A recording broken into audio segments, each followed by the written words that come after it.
If you are intelligent, then you know that freedom is inherent, cause it's evident. It doesn't come from government, it don't come from the president, it comes from the creator of all universal elements. Some people say it's God-given, others say it's heaven sent. No matter what you call it, natural law sets the precedent.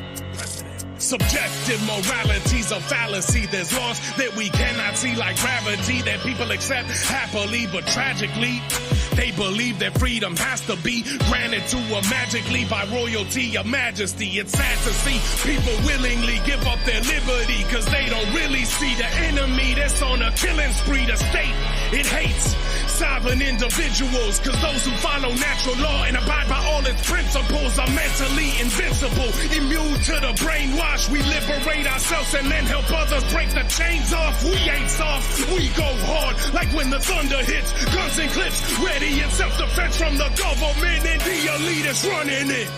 Blast them all, claim our freedom standing under it. Natural law, the elitists running it. Blast them all, claim our freedom standing under it. Natural law, freedom under natural law, for us all, yeah. Freedom under natural law, for us all, yeah. Freedom under natural law, for us all, what? For us all, what? Freedom for us all, what? You know what we do, get big on FUNL.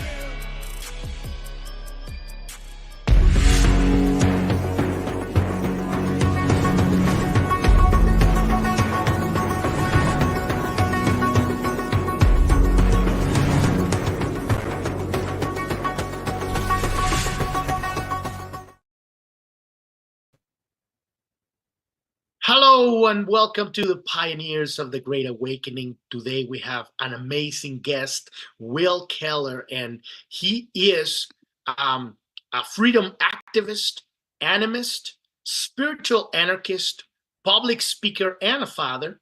Will is the co-creator of the Natural Freedom League video podcast, the Freedom Under Natural Law conferences, and a content creator on the One Great Work Network. Will is devoted and morally obligated to increase the awareness of human suffering by educating the public on the causal factors such as objective morality, conscious parenting, metaphysics, and natural rights and natural law. Welcome, Will, to the podcast. It's an honor to have you join us today. Thank you so much for having me. It's a pleasure. Beautiful. So tell us something interesting about yourself that most people don't know. Interesting. Good question.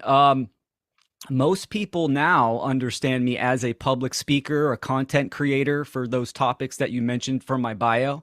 Not that many people, and I have mentioned it here and there, but not that many people know that I was an international rapper in the music industry for about 13, 14 years before my quote unquote, awakening and awareness. So yeah, I traveled all throughout the United States. I went to Southeast Asia, all over the place, and did lots of shows, radio, television. I released 4 albums. So self-named albums, and I ran a record label. So I had producers, I had multiple artists, we did venues, all kinds of stuff. So that was a big portion of my life.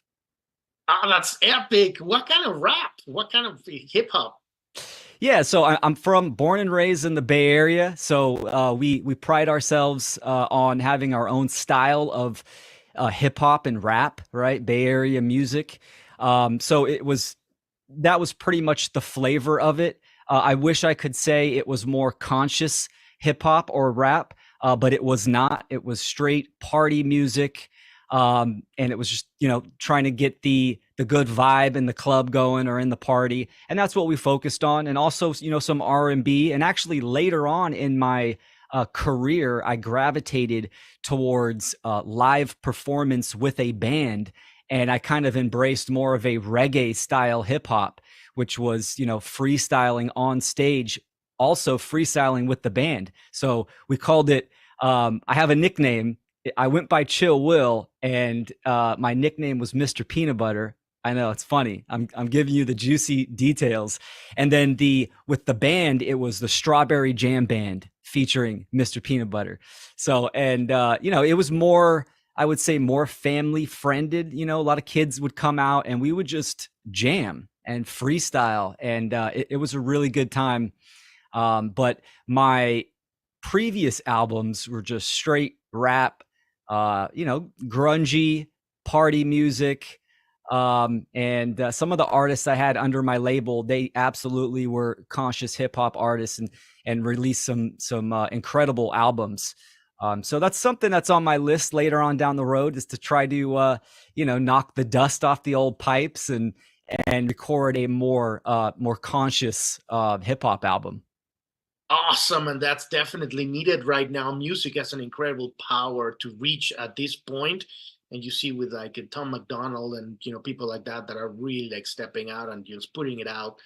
But they could be a little bit more spiritual than that. It could have so much more. And I used to also be a musician also a long time. I mean, I'm still a musician. You never stop being a musician. I did that in the 2000s in Seattle, and grunge bands and that whole stuff. Yeah, awesome. We'll talk about that at some point. But excellent. I wanna dive into your story.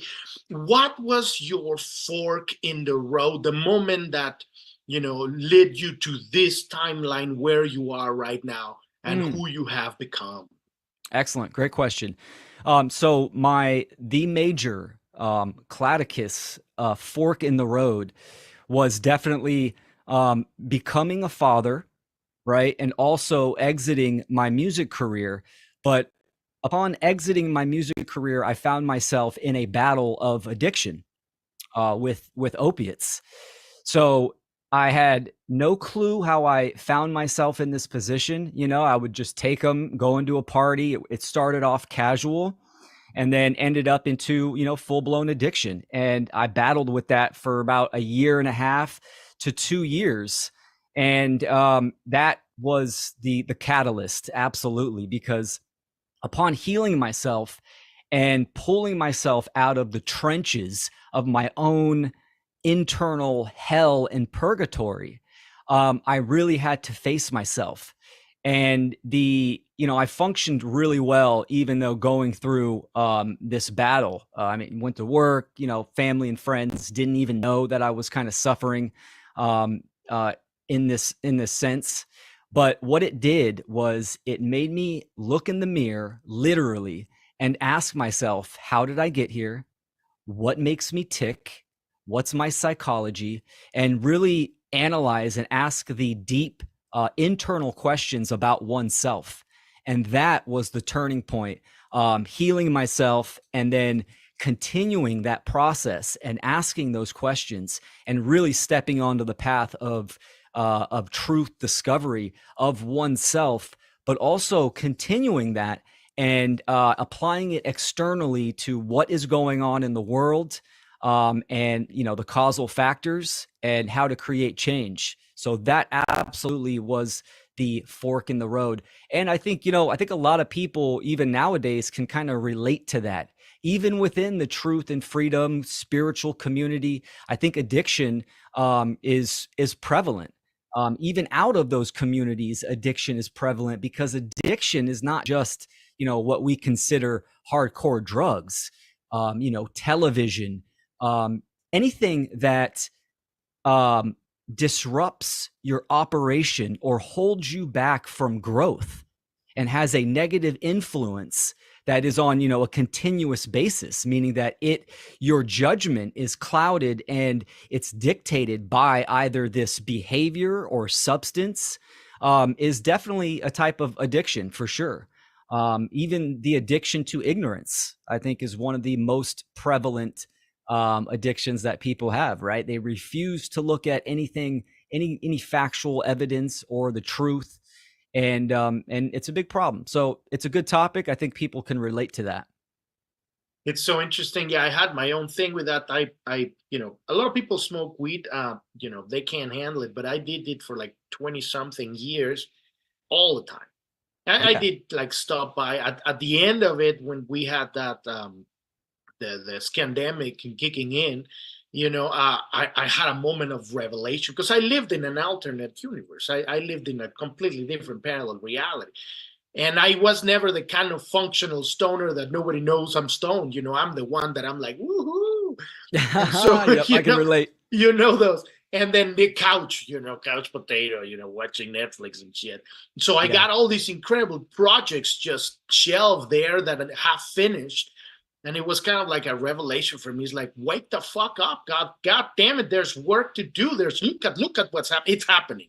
Mm-hmm. You've known about this for, 20 years, now it's happening and it's getting serious. So it was like a slap in the face, and I got it. And I totally quit. I mean, I know that there's people that they use it for health and they have great benefits and all that stuff. But for me, it was an addiction. Mm-hmm. And so it was holding me back from growth. When I stopped it, a huge thing. I started my podcast, and, I've done so much more in the last 3 years than I did in the last 20. Yeah. So I totally relate with what you're saying. It's incredibly important. Yeah. And, for me, the reason why it was the catalyst is because we have to understand the substance itself is not the problem. That's not the problem. The cause is always in oneself, in the mind. Because the mental realm is the causal level. That's where the causal factor is. So I'm a huge proponent on plant medicine, herbs, all types of stuff, right? That for health. But yet any of these substances or these plants, supplements, whatever, could be some type of substance that is addictive, that can be addiction. So it's the behavior that is making it an issue, and that always is derived by the psychological aspect in oneself. So I really like what you said, and I can resonate with cannabis on that as well.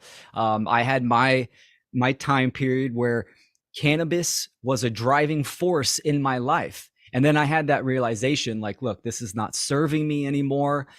It's clouding my discernment and my judgment. So I respect it. I love cannabis. It's a powerful medicine and an assistance that can be utilized, but it's not my time for it right now, and I had to put it on the back burner. And get stuff done. Absolutely. Sure. Absolutely. So tell me, what was your worst moment in your journey where you hit like rock bottom, the dark moment where you had to actually find yourself because there was nothing else but, that place? Sure. Yeah. Within my addiction journey, or just my journey of awareness? The entire journey that got you to become Will now. Yeah, coming out of my addiction and on that journey of truth discovery and diving into, huge categories, especially occultism and, what true spirituality is and what that means. There's an uplifting time. It's, very euphoric. But then once you start to analyze and have a correct diagnosis of what is going on in the world, it's fucking depressing. And I think a lot of people, even nowadays, right, we can see the pandemic. This was an activator of awareness for a lot of people, very similar to like 9/11, where it wakes people up. People have an increased level of awareness. And then if they pursue correctly, and the facts and logic and reasoning and expand that to what's going on in the world, you will find some very dark stuff. And this can be very depressing for a lot of people. I know it was for me. It was paralyzing in some aspects. I mean, there was a period of time in my awareness where the depression was kicking in. But then the internal work, the shadow work, it's continual, right? It's a lifelong process in this incarnation. It's not just you do a little bit and then, okay, you made it, you're on top of the hill and you just carry on. No, it is a continual process. So that was something that was also a turning point, was that doing the internal work coming out of, in the time period of addiction, and then having the fluff phase of spirituality and being on that high, but then also learning to continue to do that internal work when I was discovering what is going on in the world and all the dark aspects of, we are at war, a war for consciousness, a war for souls and for energy. And, children, what's going on in the world with children, how children are the currency for this parasitical psychopathic class of individuals that are engineering and influencing the minds of humanity, and then the ignorance of humanity as well. So, this is dark, the inner workings of the shadow aspect of society. And that can be very depressing. So, working my way out of that, grounding myself, and then understanding that I have a moral obligation towards right action to go public and express and communicate and educate other minds to increase their awareness and hopefully influence them and inspire them to take action within themselves. Absolutely. I know exactly what you're talking about. I got that same awakening 1998. And I learned about all that stuff. And then I was depressed for 20 years, until I was, hoping that there was some sort of spiritual interception or something. And then it dawned on me, it's up to us to wake up, to stand up and, show up. Nobody's going to come and save us. Yes, there's assistance and there's work on other layers of reality, but it's our responsibility to grow up from being, teenagers and actually take responsibility for our planet, clean out the cockroaches, and, make sure that we have a future for everybody, for the children, for civilization, and then evolve into a higher state of consciousness. Absolutely. But I totally understand what you're saying, man. It's like, and I see a lot of people, I sometimes I wonder how they can handle it, because I thankfully I had a lot of support and a lot of information. I met a lot of great people, but people just suddenly realizing that everything is, it's a theater, and then their whole life is just made out of, cotton candy. Mm-hmm. And it's like, you realize, well, what is true? And then finding themselves surrounded by people that are totally sleepwalking, and having to actually live like that. My heart goes out to everybody out there. That's also why I'm doing what I'm doing, the same reason, because there's so many people out there, great people waking up, and they're on their own. Like, am I going insane? This is madness, and then realizing it is true. It is happening. How challenging. Yeah, absolutely. And I commend you for doing this great work. And finding yourself alone in this world when you have, an idea of what's going on, when you're awakening to the truth of what's going on in reality, that absolutely itself can be extremely depressing. We've seen it, a lot, especially in the last 3 or 4 years for people. I think like-minded individuals communicating and coming together and forming their own support groups, I think that is very, very important. We need this support within our communities. And again, there's a lot of division within the truth, freedom, spirituality communities, which is a shame, which is, part of my task of kind of educating people of first principles, the foundational aspects of a relationship and of ourselves and reality. And so, but forming these, communities and these support groups, they're like nodes. From there, it can assist our own personal evolution and also evolution for humanity as well. So, I commend you for doing this work. Thank you. And we're all in this together. That's right.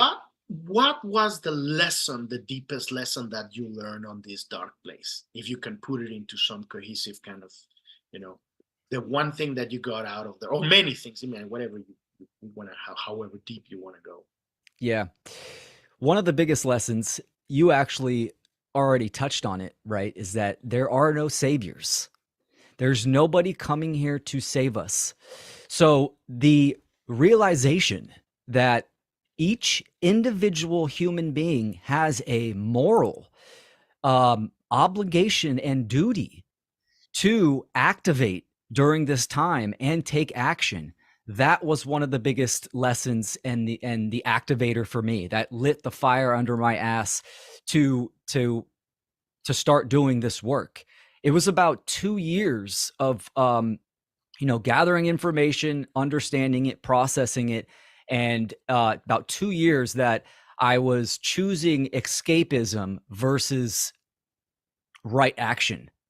I wanted to homestead. I wanted to escape, quote unquote, the matrix and go up into the mountains and, have my farmstead and do my thing and just kind of be passive on what is going on in the world.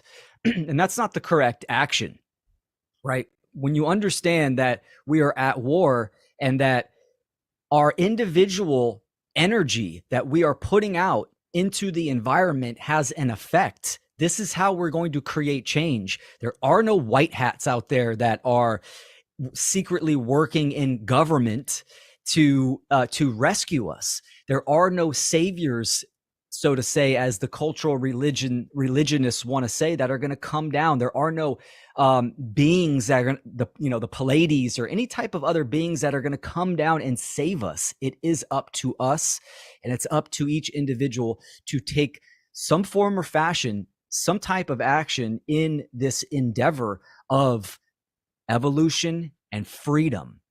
Because like I say in my work, freedom is the meaning of life. If you don't have freedom, then you cannot evolve spiritually, in consciousness, for the soul, for our dharma, our soul path, our purpose, right? Everyone's the macro lesson that we are here to learn as individuals. You cannot accomplish that if you're not in a state of freedom, if you're under constant duress, coercion, violence, and slavery.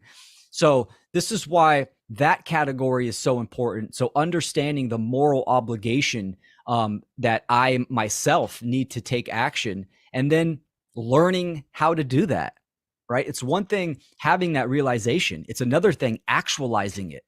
So again, learning this process of truth discovery, gathering the information, processing it, and then putting it into play, putting it into action, which is also known as the trivium method, right? So this is something that I touch on, and it was another big lesson for me. Within those 2 years that I was stagnant, I had to learn, how do we get a message out in modern times, right? This is not 500 years ago where we could write letters and send them out, and that would be considered being literate and spreading a message. This is 2024. Getting a message out to the minds of humanity is done on the digital battlefield. What we are doing right here, right? This is what it's about. Of course, talking to your family and friends, going out onto the street and interacting with people. Sure, that can be done. There's a lot of growth there, to learn to practice your rhetoric, but that's not the amplification of energy that we could be utilizing. So it's done through learning and understanding the tech. These are the tools. This is what technology is, right? The technos logi, the tools that we can utilize our logic and our creative expression and spread a message of true freedom, sovereignty, morality, and nature, and educate people and inspire people. Absolutely. And it's at a deeper spiritual level, every act that we take is affecting the field and interconnecting us all. So I do believe we are the white hats, and there That's are right. white hats. Well, there are white hats inside governments, inside organizations. There's people at the different levels in their work, whatever work that is, that they're doing their personal work. They're showing up. They're making that difference. They're learning the things that need to be learned, because they have that natural inner drive that's saying, it's time. This is time to wake up. It is happening. And so I do believe there's a great, like you say, it's a war, right? And there's warriors in all levels of the sphere, right, inside government. But it is not about becoming, again, dependent, because that's what we're stepping out of.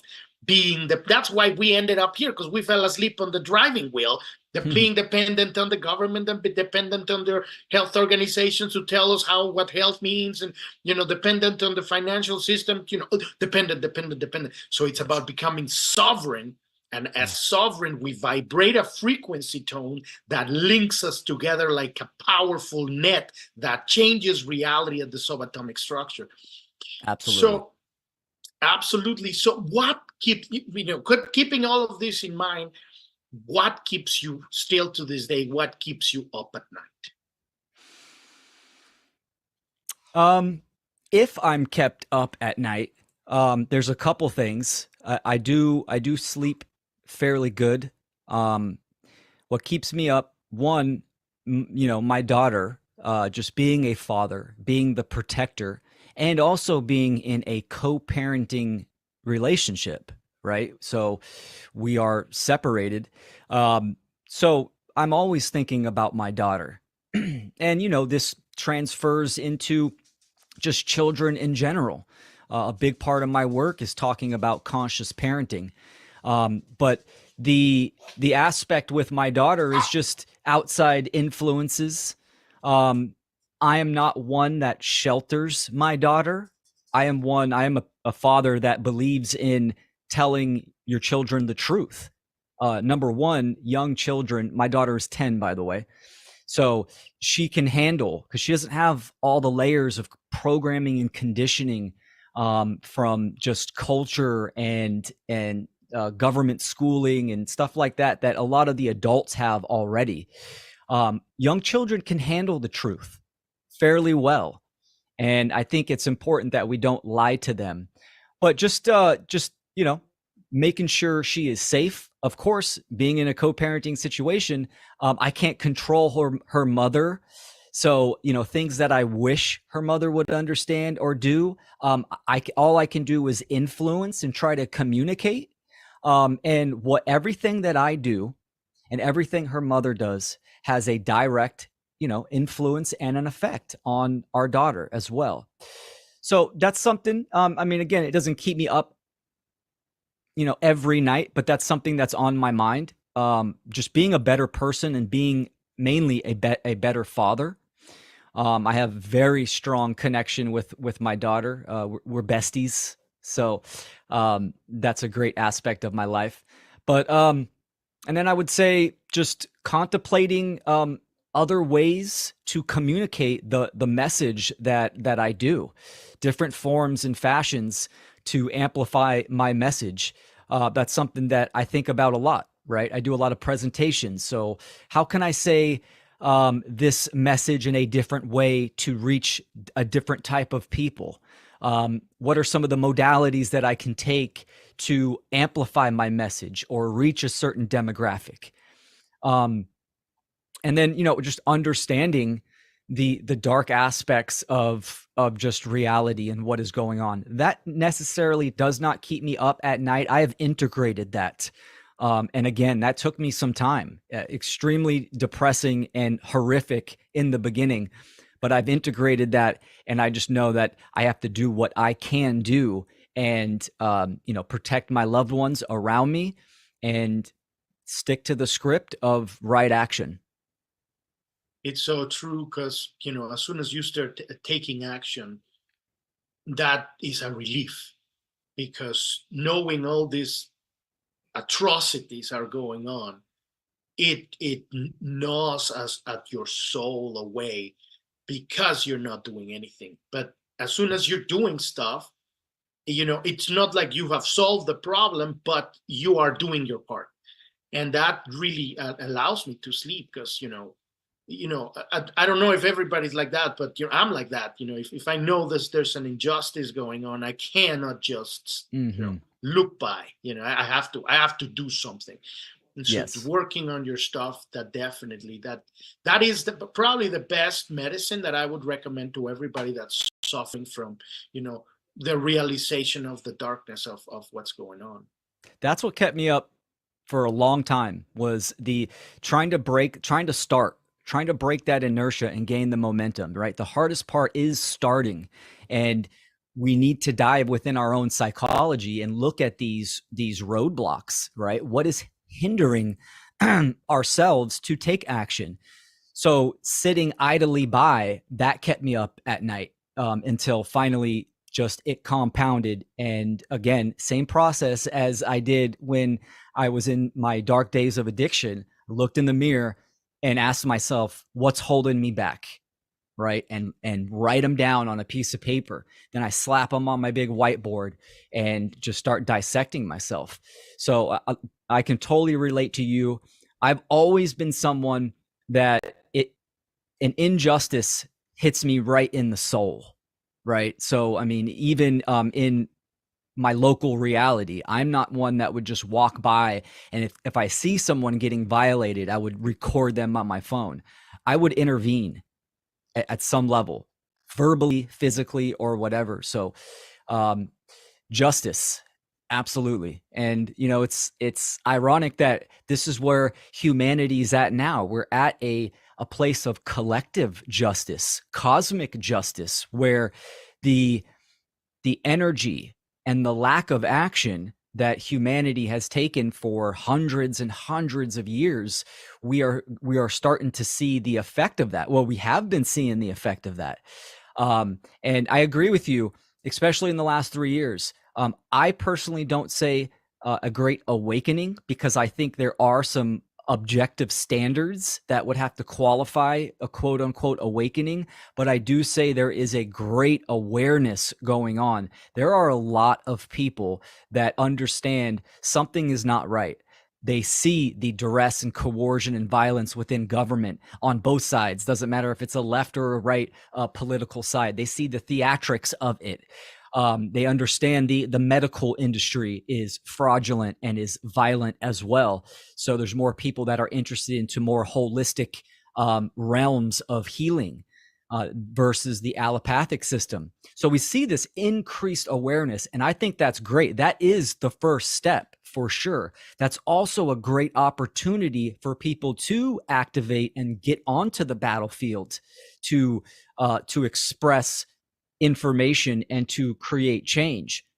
It's also a double-edged sword, because when you have a great awareness, you have a heightened sense of consciousness. This is what consciousness is. It is an awareness, but yet you are opened.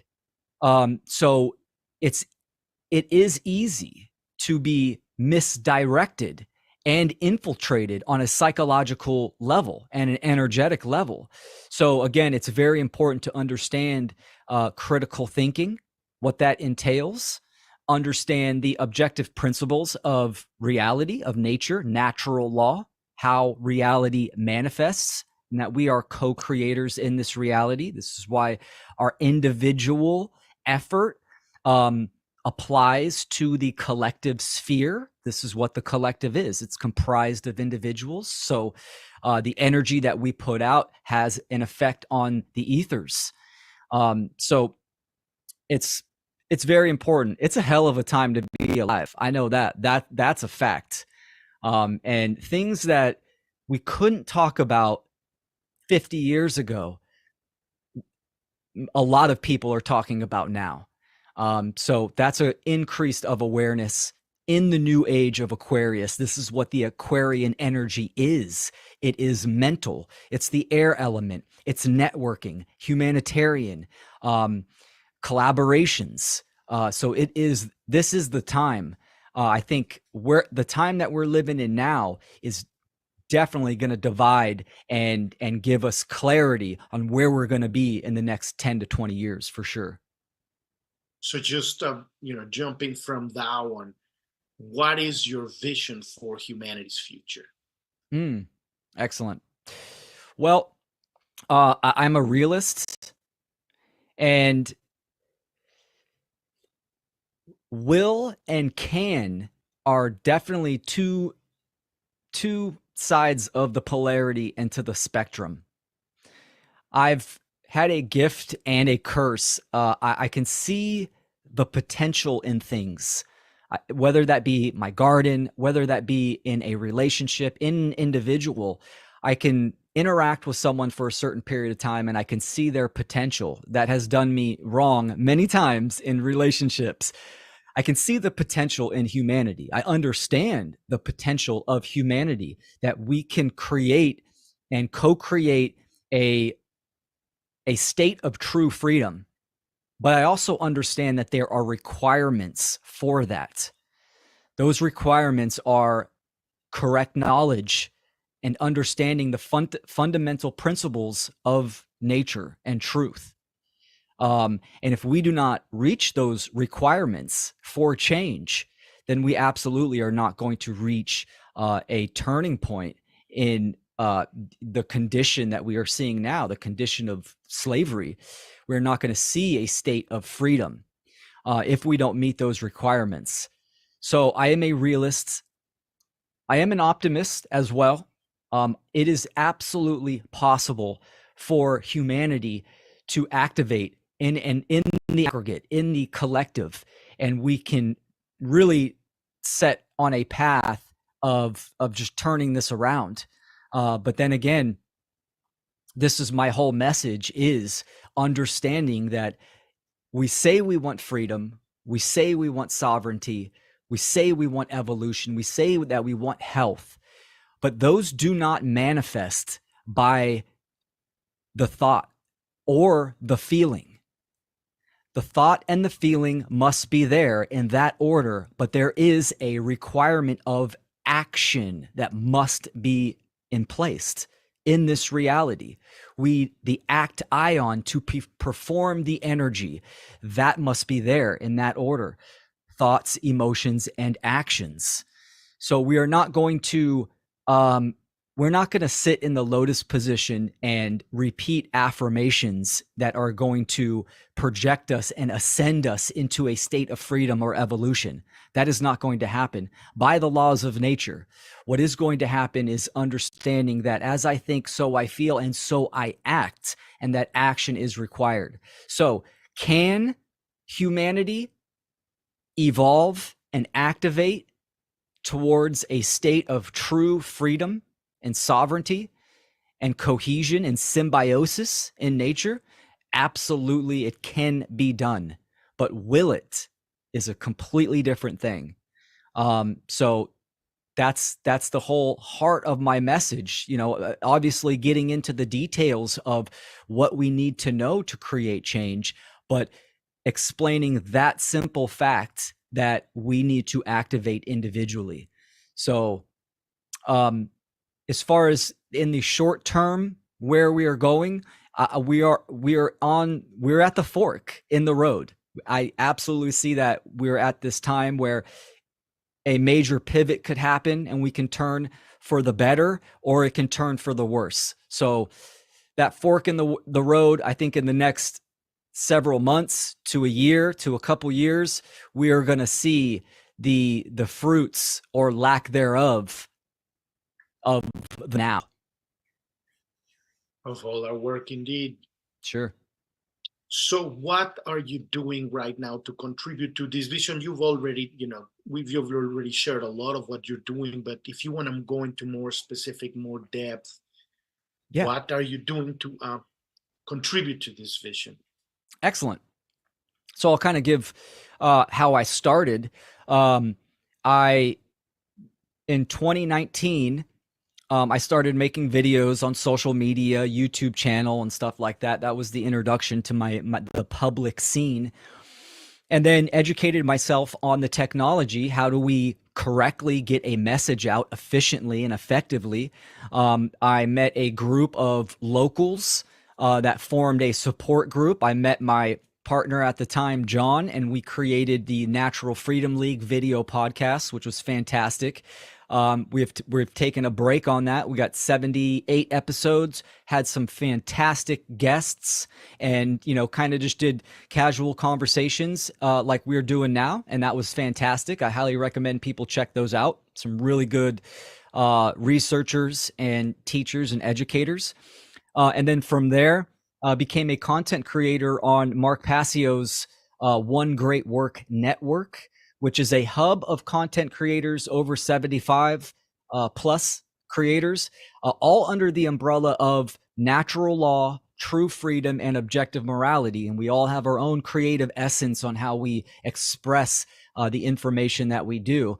So started doing some live shows on there as well. And then the same support group that I met in 2019, we actually decided to take action within our group.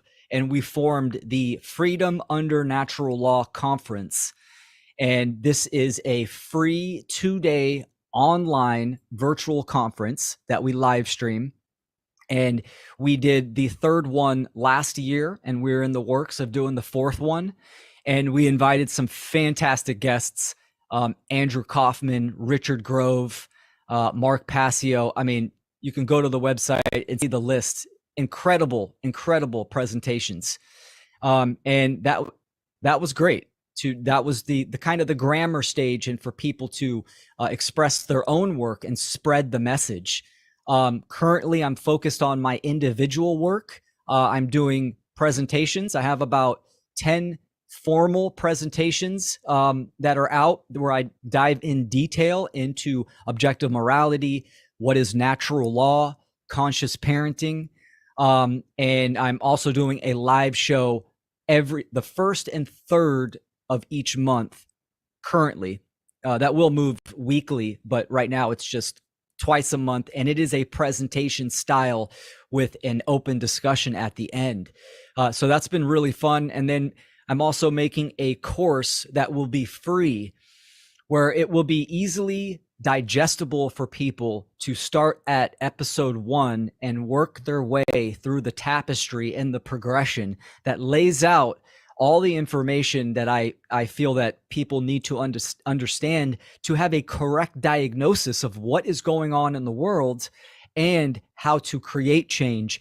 And that's also accompanied by a secondary course on an actual how to learn and perform the technological aspects. So I am teaching people technology, how the inner workings of a computer and an operating system, web publishing, content publishing, live streaming, graphics, all this kind of stuff. And that will be in easy digestible videos as well. So it's piecemeal in a very strategic progression that I think is important for people to take in a tapestry. And that's what I'm working. That's my project currently, and that will be coming out soon.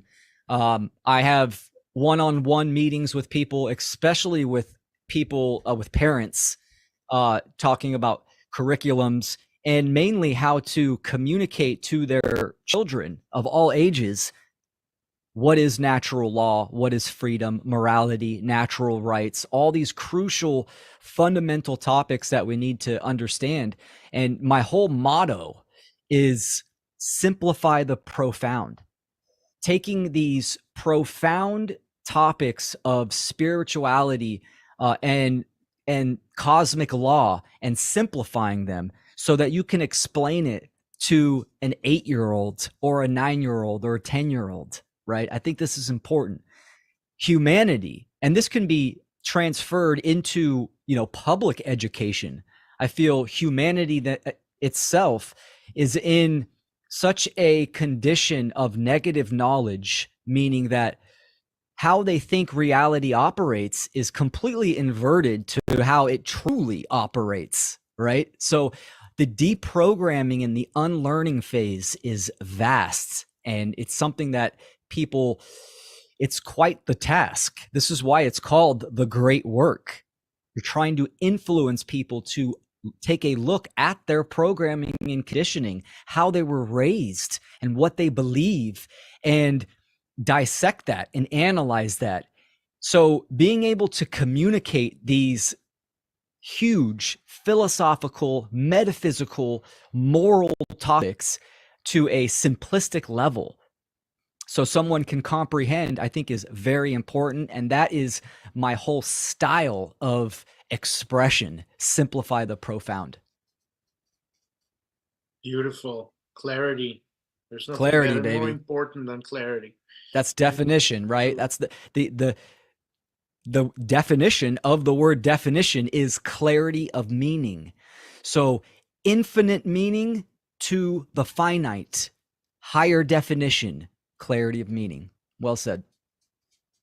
Yeah, and that's incredibly important because, when you dive into the underground of, information, there's a lot of bullshit there. There's a lot of misinformation, a lot of dead ends, a lot of creepy ends. Yeah. And so you have to have that really fine-tuned internal navigation system that's connected through your spirituality, grounds you so that you can discern and sense and make choices in this. Oh yeah, maybe this person doesn't have everything here, but there's really great nuggets here, but I'm not going to go down that rabbit hole.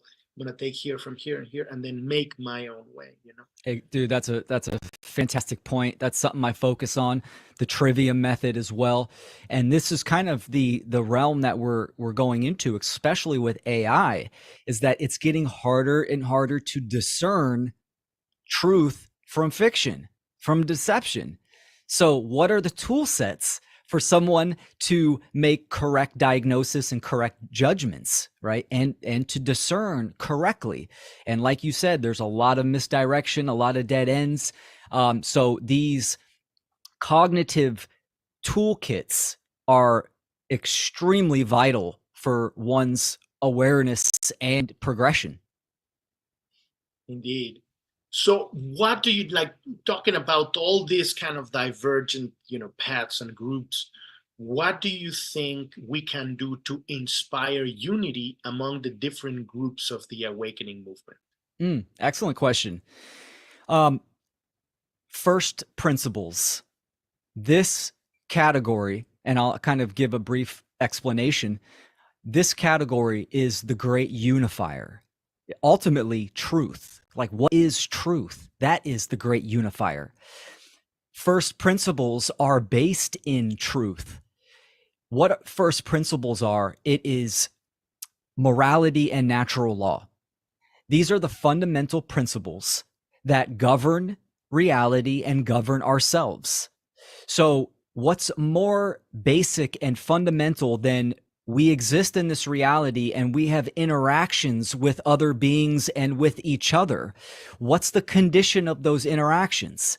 That is morality or immorality, which natural rights, this is what the definition of morality is, the difference between right and wrong. So the reason why there's so much government tyranny and coercion and duress is because human beings do not understand what a right is. They don't understand what rights are, what wrongdoings are. So if you don't understand what rights are or what morality is, then you don't understand how to correctly operate within reality. So therefore, we are in a condition of self-induced suffering where we are either an individual is oneself is performing the immorality, the incorrect behavior, or they are condoning and supporting incorrect, immoral behavior.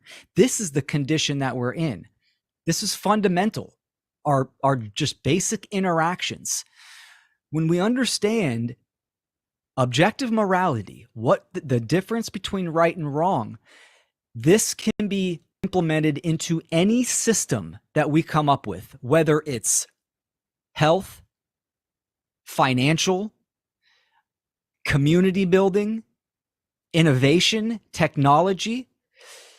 If we have the moral aspect, then we understand the correct thoughts and behaviors that one needs to take to progress that field of endeavor. For instance, if you understand the moral and ethical aspects of this reality, of nature, then you are absolutely going to have a successful, harmonious field of health. We don't have that in the allopathic, any institution, any category of society is actually the contrary, right? It is an immoral system, whether it's health, education, you name it, financial, you name it, it's an immoral system. So creating alternative systems is kind of on the forefront of conversations. And that's great. That is great. But if we don't have the ethical and moral aspect rooted, these are the first principles by which we know and operate, that system that will be created is going to be doomed to fail. It's going to grow to be another incorrect, immoral system. So this is the great unifier in my opinion. And this is obviously rooted in natural law. Natural law is karma. Karma means action. Natural law is cause and effect. Natural law is moral law. So as a group, as a species, as for us in humanity, if we become moral, then we will see and achieve freedom. If we are immoral, then we will see control and slavery. This is how the universe works. It's cause and effect.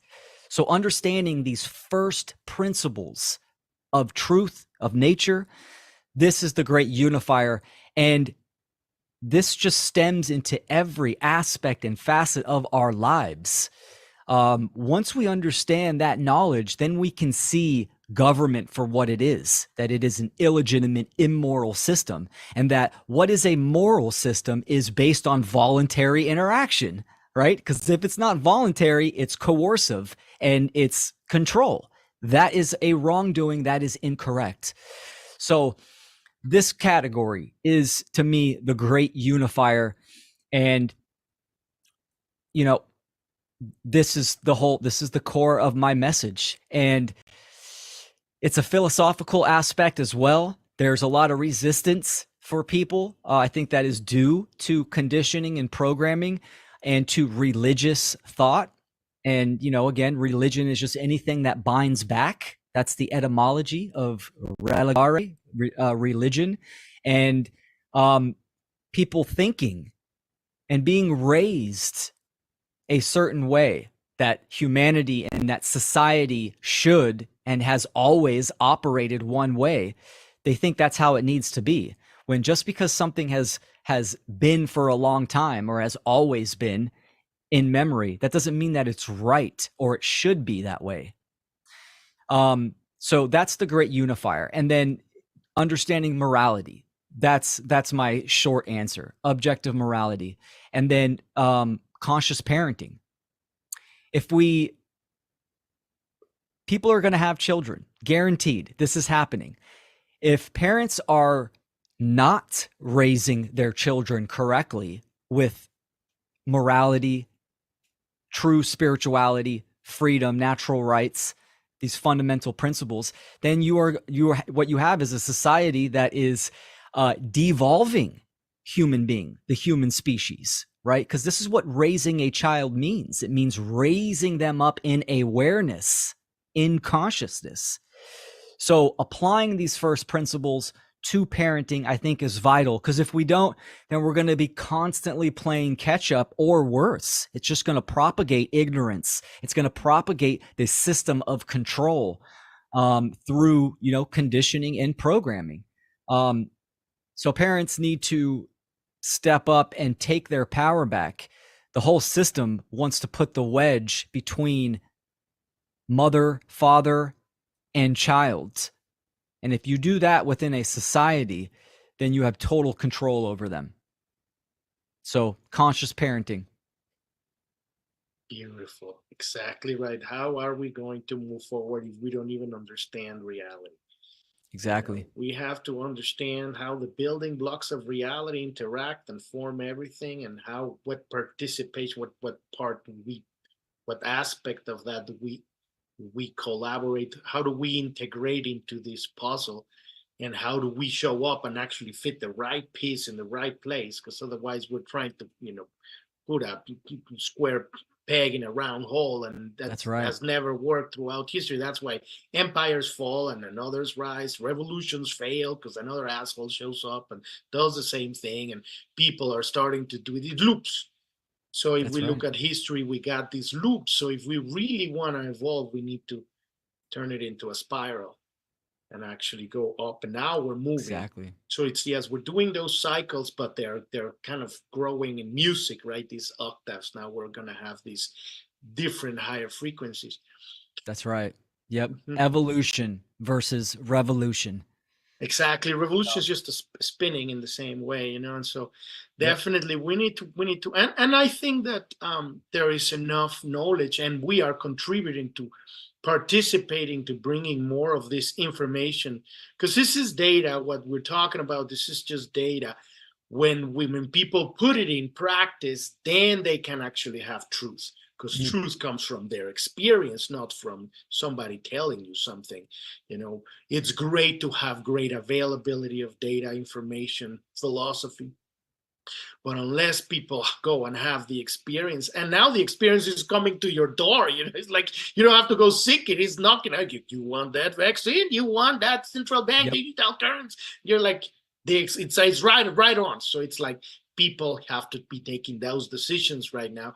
And so it's like, I don't see a real wait for results here. It's like they're popping like popcorn.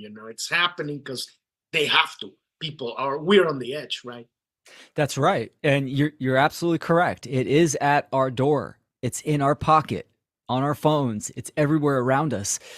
So activating and taking action right now, why we can, is important, because soon it might not be at our door. We just might not have the choice, because if we're going to be so ensconced into the control system, then creating action will be 10 times harder. So we have these phenomenal tools of technology that can be utilized. So that is important. I love what you said, that it has to be put into practice. That's the difference between knowledge and wisdom. Knowledge is not power. Knowledge is the potential for power. Power is wisdom, and wisdom is knowledge applied. So wisdom itself is action. So if we are not applying the knowledge, the correct knowledge, then, to know and not do is to truly not know, as the old saying goes. Absolutely. What is your favorite quote? My favorite quote? Yeah. Actually, I'm a word junkie. I love diving into etymology. I love quotes as well. There is a quote recently. I have a couple, but I'll talk about this one right now. Well, the first quote that I was going to say was the inscription on the Oracle of Delphi, and that's kind of a long quote. The one that I'm going to say now is an engraving on Mount Athos in Greece. It's on the ancient monastery of St. Paul, but the quote is fantastic. It says, "If you die before you die, then you won't die when you die." Now, that's very encrypted, right? It's occulted is what it's talking about. It's talking about the second, the twice, and the thrice death of a human being. What it's talking about evolution in consciousness, meaning that if you die unto yourself, meaning you learn your insecurities, the shadow aspect of yourself, and you shred down the beliefs, all these false thought forms, then you will be reborn in more alignment to truth and to nature. So you are born again. This is a metaphysical and a psychological death. And you can keep doing that. So when you physically die, then you are faced with a moral outcome. And what this is in reference to is moral right action, which again, true wisdom would be alignment to truth and alignment to morality. Just as the Cometian goddess Maat, she would, when someone dies, right, she would put your heart on a scale. And again, this is allegorical. She would put your heart on a scale, and then a feather would be on the other side. So she's weighing your morality or immorality, and she's judging that. So if your heart is equal to the feather, then you have lived a life that's been fulfilled through right moral action. And this is what this quote means, right? If you die before you die, then when you die, you won't die. So I think I chopped that up if you die before you die, then you won't die when you die. So that's the quote itself. Absolutely, it's truly living. And that's exactly the work I'm doing with my podcast. I don't know if you've had a chance to actually listen to the podcast, because we have the pioneers is just the guests, but it's all about that. It's really all about that work of the shadow, and dissolving the personality so that you can just be just that point of attention. Yeah, absolutely. I've seen your podcast pop up a while ago, and then I absolutely watched. I think you might have had 2 episodes with Demi. I had one when she interviewed me. Okay, that's right. Yep. That's the one that I saw. It was for her channel, and that's when I was first familiar with you. And I've seen a couple other episodes too, man. So I love what you're doing. This is what it's about. It's about taking action and really getting into that creative essence, right? The creativity it's just embodying source consciousness and that life force energy, that animating principle. And this is why video, presentations, music, right? All of this has a profound effect on the mind, but also the heart as well. Because just like all forms of art, right? Art is just creative expression. It resonates. Not only can it make us think, through logic and reason, we could feel it as well. And that's to the heart space intelligence. And that has a profound effect on people. Beautiful, beautiful. Absolutely. So let's call to action to your people. Where do you want them to go visit you? What kind of stuff you have specifically? I mean, you've already shared some of that stuff. Let us know all about that stuff now. Cool. Absolutely. So people can go check out my work, willkeller.com. I have the Natural Freedom League video podcast is on there. I highly recommend people go check out my presentations, because within my presentations, I'll take a topic and then I will lay out the logical progression within that presentation. So instead of getting kind of piecemeals of the information that I talk about, you can go through my presentations and get a larger tapestry body of information. And the call to action is the trivium, which is grammar, logic, rhetoric, gathering all the data, all the information, and then processing that internally and understanding the correct information, and then activating and putting that out into action.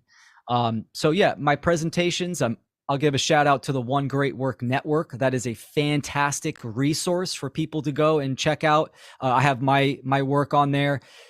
Go through the content creators. You're going to absolutely find someone that you resonate with. There's a 24-hour live player. There's live shows that get streamed onto that network as well. It's a hub of knowledge that's extremely useful. Some fantastic names that are on there. And then just be on the lookout for my live shows. I got some really good presentations coming up, and the course, which the course itself will be my magnum opus to this date. And I will also have information about the upcoming Funnel 4 conference, Freedom Under Natural Law, Humanity Rising. So Funnel 4, Humanity Rising. That's the next conference coming up later on this year. And I interact with people. People message me. I reply to emails and to messages, people that have questions on conscious parenting, natural law, morality, etc. I like interacting with people, so feel free to email me through my website, willkeller.com. And my brother, thank you for doing the great work that you're doing and for having me on. I appreciate you. Thank you so much, Will. We're going to put all of that information in the page, the links and the social media, so that you can find and connect with Will and learn more about all the amazing stuff he's doing. Thank you for joining us on this today on the Pioneers of the Great Awakening. If you want to learn more about our podcast, you want to go to journ.tv. That's JOURN.tv. That's the homepage of the podcast. The main podcast we've got over almost 800 episodes right now. And then we have the Pioneers of the Great Awakening, which is a kind of a soup podcast. The main podcast is just audio. But the sub podcast, we have audio and video. At the bottom menu, you will see the Pioneers link, and you can see all the video guests that we have sharing their journey with us there. You can also find us on Rumble. At the bottom right corner of journ.tv, you'll see the support button. You'll see all of our social media, all the places you can find our podcast. You can sign up to our mailing list, and you can, if you want to contact us, the best way to contact us, join our Telegram chat room. And this is our community there. You have any questions, suggestions, ideas, or just want to hang out and let us know where you are, what you're doing. That's the place to connect with this community.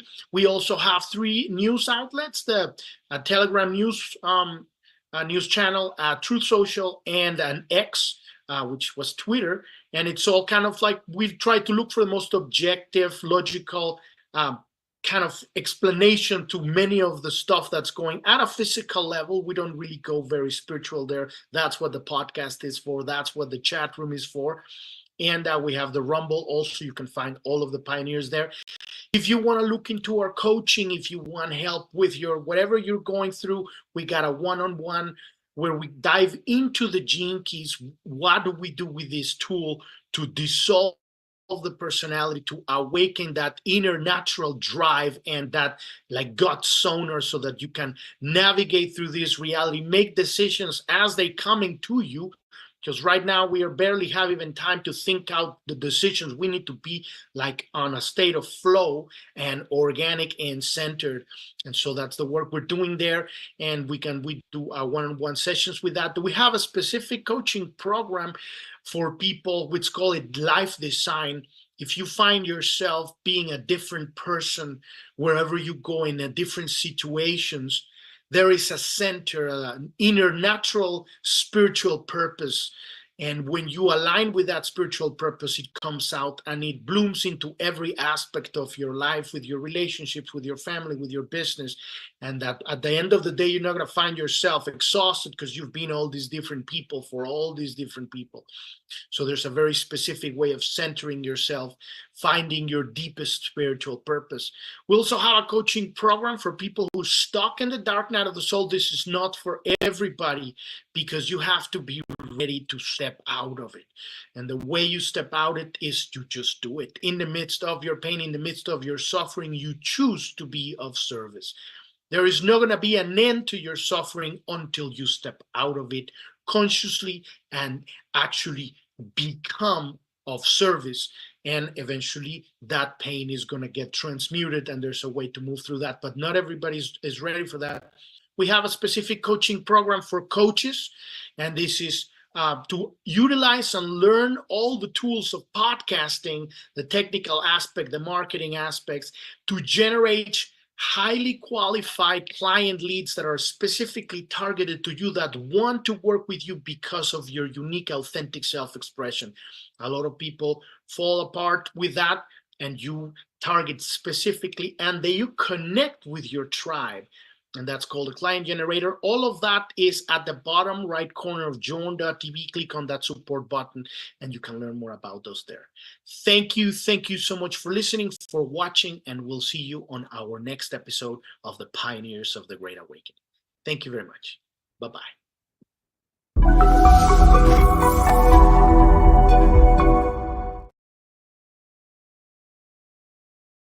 Been warning them from morning. Hear the voice of the Most High, Jah Rastafari calling. Remember I tell you, blessed is the man, blessed is Selassie. Remember I tell you, blessed is the man, blessed is Selassie. Ethiopia stretched forth her hands and gave us the Redeemer of all man. Defender of the faith and Ethiopian is the captain, the chief field marshal sergeant. Bowing at his feet, 72 nation, Ras Makonnen, Ras Crown, conquering lion. A Baba Janai, father of Africans, with Empress men and I stand at his right hand. Meanwhile, in a Jamaica land, whole heap of trial and tribulation. Chastisement was upon all African. Bustamante said kill all Rastaman. What kind of Selassie that to do a call pan? Trim them and bring the whole of them a station.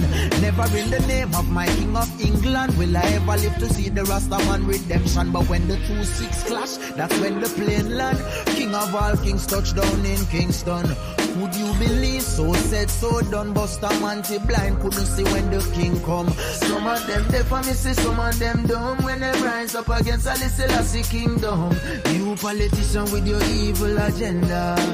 Anyhow you this, just remember I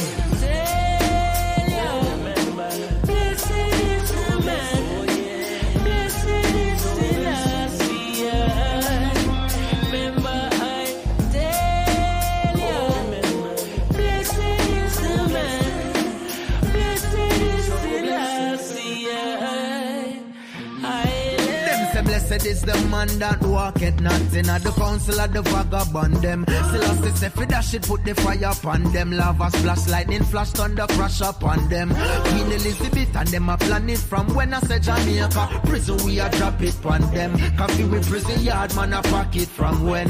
Tell Cameron say that is not a problem. Pope Francis and all them fatigue and friend. I fought with tour bus, I put the track in upon them. I check with schedule and them a map it from when. Through the power of the Trinity we slap it on them. Still I see I are God and we are God's children. Eventually we grow to be God still. Then we have to go and do the works we still I see intend.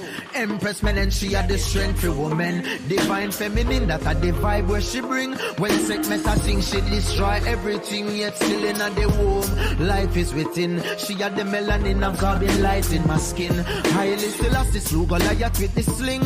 Mussolini foot get tied up with the string. Them sitting here require me fi sing. Now follow all them evil agenda. Beg you no remember I tell you, blessed is the man, blessed is the Selassie. Remember I tell you, blessed is the man, blessed is Selassie.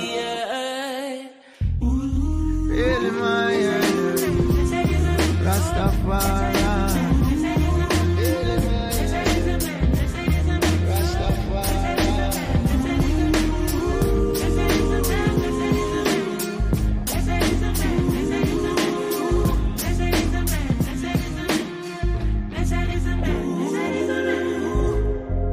Babylon could never take away Jaja blessings. Never. Rastafari goodness endure it forever through all generations. Even in the 21st century, Ethiopia still unconquered, and the Lion of Judah still slew.